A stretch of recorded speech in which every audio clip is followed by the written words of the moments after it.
నమ్మితి నీవెదికనుచు నారద సన్నుత దేహమైతే నీ కమ్మితినయ్యా నేనొరుల యాశబడుండ సుమీ సురేశ నా నెమ్మది కోర్కెదీర్చుమిక నీవు ప్రసన్నుడవైన జాలు నే సమ్మదమొందెదల్ ధనుజ సంహర ధర్మపురి నృకేసరి ఆ ఆ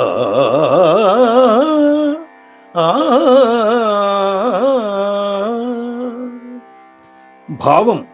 ఓ ధర్మపురి నృకేసరి, నారద సన్నుతుడా, నీవే నాకు దిక్కు అంటూ నమ్మినాను. నా దేహాన్ని కూడా నీకే సమర్పించినాను. ఇతరులపై నేను ఆశ పెట్టుకునేవాడిని కాదు. ఓ సురేశ్వరుడా, నా మదిలోని కోరిక తీర్చు. నీవు ప్రసన్నుడివైతే చాలు, నేను ఎంతో సంతోషిస్తాను. ధనుజ సంహారా అని ప్రార్థిస్తాడు భక్తుడైన కవి. ఇక్కడ నారద సన్నుతినిగా, సురేషునిగా, ధనుజ సంహారం చేసిన వాడుగా స్వామిని సంబోధిస్తాడు శేషప్ప. నిరంతర నారాయణ స్మరణతో స్వామి కీర్తన చేసేవాడు నారదుడు. అందుకే నారదుడితో స్తోత్రం చేయబడ్డవాడా, నిన్నే నమ్మినాను అన్నాడు. దేహం లేకుండా సంచరించేవారు దేవతలు. అందుకే తన దేహాన్ని నీకే సమర్పించానంటాడు శేషప్ప. సురేష అంటూ సంబోధిస్తాడు.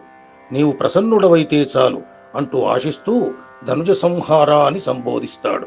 ఉగ్రరూపముతో రాక్షసులను సంవరించిన స్వామి తదనంతరం ప్రసన్నుడై భక్తులను కాపాడుతుంటాడు.